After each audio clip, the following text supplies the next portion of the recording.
Menteri Energi dan Sumber Daya Mineral. Yang terhormat Bapak Arifin Tasrif dan Bapak Bahlil Lahadalia, kami silakan untuk menandatangani berita acara.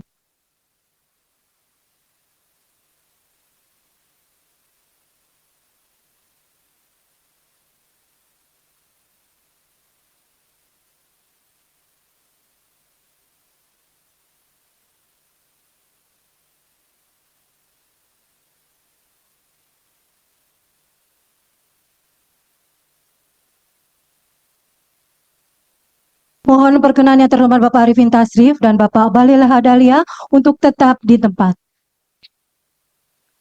Sambutan Bapak Arifin Tasrif dilanjutkan penyerahan memori jabatan Menteri Energi dan Sumber Daya Mineral. Yang terhormat Bapak Arifin Tasrif, kami silakan. Istirahat di tempat. Gerak.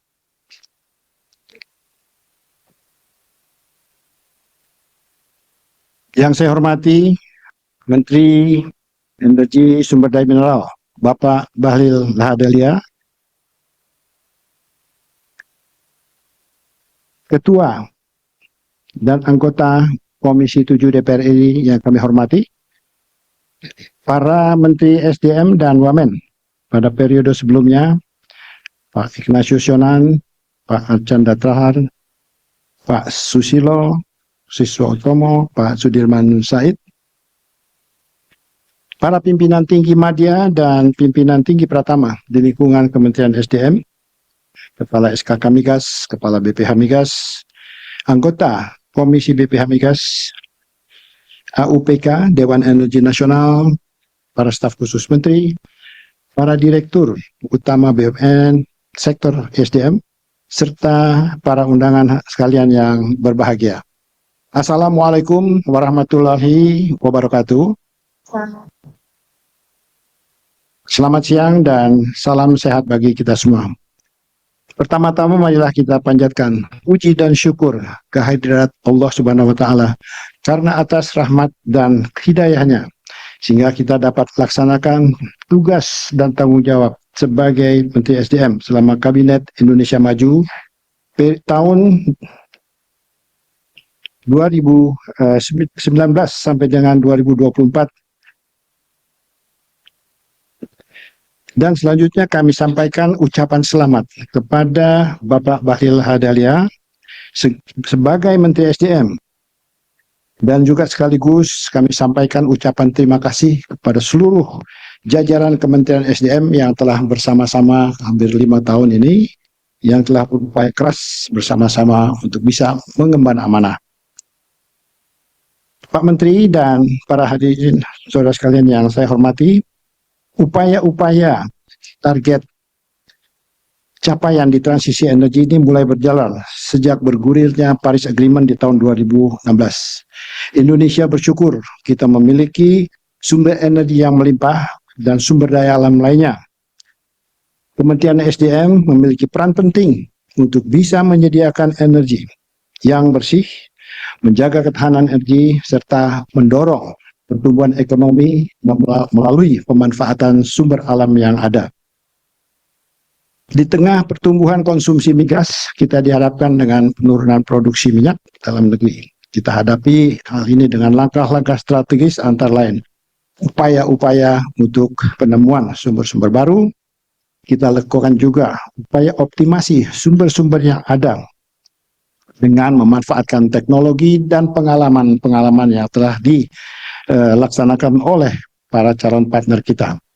Kemudian kita juga upayakan perbaikan kebijakan agar daya tarik investasi di sektor hulu migas ini memiliki daya saing. Di samping itu, perlu dilakukan langkah-langkah peningkatan efisiensi agar kita bisa mengurangi impor dan mengurangi beban subsidi. Saat ini kita juga telah memperoleh anugerah berupa ditemukannya sumber-sumber gas yang baru, antara lain di North Canal Kaltim, yang kita harapkan akan mulai berproduksi mulai tahun 2027-2028. Kemudian juga ada Blok Mandaman, kita upayakan untuk percepatan, Ini diharapkan sebelum 2030 juga bisa berproduksi, dan kita masih mendorong blok masela yang besar ini agar bisa berproduksi pada 1 Januari 2030. Ya, di tengah historinya banyak hal-hal yang perlu kita selesaikan. Untuk itulah kita perlu membangun infrastruktur energi. Dan inilah menjadi tantangan Kementerian ini, bagaimana infrastruktur energi itu bisa kita bangun sehingga kita bisa menjamin keberadaan energi dan sekaligus juga ketahanan energi buat negeri kita ini.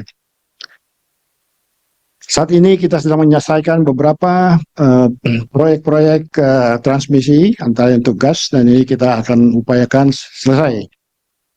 Tersambung dari ujung Sumatera sampai dengan ujung Pulau Jawa, kita harapkan 2028 sudah bisa diselesaikan. Sekarang ini sedang potongan yang di Jawa Tengah sedang kita upayakan. Dengan adanya ini kita bisa memanfaatkan tambahan-tambahan produksi gas yang ada di dalam negeri.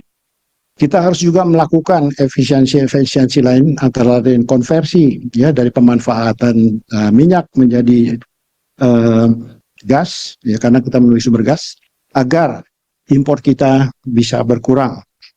Selain juga kita upayakan agar jaringan gas ini bisa didorong agar kita bisa mengurangi ketergantungan kita terhadap LPG dan memanfaatkan gas alam yang ada di antara kita. Kita merencanakan dibangunnya super grid, ya, yang memang untuk bisa mendorong masuknya, dimanfaatkannya energi baru terbarukan ke seluruh pelosok, sekaligus juga bisa membantu industri-industri processing kita untuk memanfaatkan energi bersih. Kita perlu mengantisipasi diberlakukannya cross-border carbon mechanism. Ya, ini akan menjadi tambahan beban. Ini harus kita waspadai karena beberapa negara-negara sudah melakukan inisiatif untuk memberikan pajak terhadap karbon.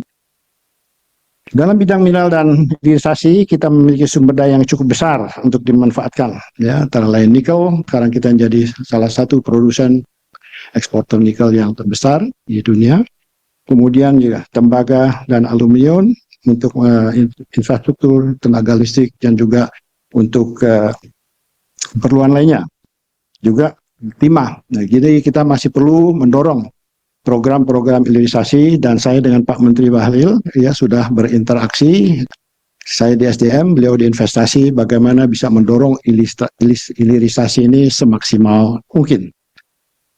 Ke depan, tugas-tugas di sektor Kementerian SDM akan semakin menarik, akan banyak tantangan. Kita harus upayakan untuk bisa memaksimalkan potensi sumber-sumber cadangan minyak dan gas bumi terutamanya, dan juga kita upayakan untuk juga bisa menemukan potensi-potensi baru untuk mineral-mineral kita yang masih terdata di lapangan-lapangan greenfield. Pak Menteri dan Bapak Ibu sekalian, dalam kesempatan ini saya beserta jajaran Kementerian SDM telah menyiapkan dokumen yang berkaitan dengan program strategis di sektor SDM. Dokumen tersebut diharapkan dapat menjadi jembatan yang mampu mengakselerasi kesinambungan dalam pengambilan kebijakan Bapak Menteri SDM. Utamanya dalam mendorong percepatan pengembangan sektor SDM. Akhirnya saya ucapkan selamat kepada Bapak Menteri dan selamat bekerja. Dan saya harapkan seluruh jajaran di Kementerian SDM membantu dengan sepenuh hati, mengoptimalkan seluruh sumber tenaga dan pikiran agar kementerian yang kita cintai ini bisa maju, tumbuh, berprestasi lebih baik lagi di masa mendatang. Kami yakin di bawah kepemimpinan Bapak Menteri SDM, Pak Bahlil, sektor SDM akan dapat mencapai kinerja yang jauh lebih baik. Sekian. Terima kasih, dan sekaligus saya pamit dan mohon maaf apabila dalam melaksanakan tugas-tugas saya di sini banyak hal-hal yang kurang berkenan dan juga kesalahan-kesalahan yang kiranya mohon dimaafkan. Billahi taufiq wal hidayah. Wassalamualaikum warahmatullahi wabarakatuh.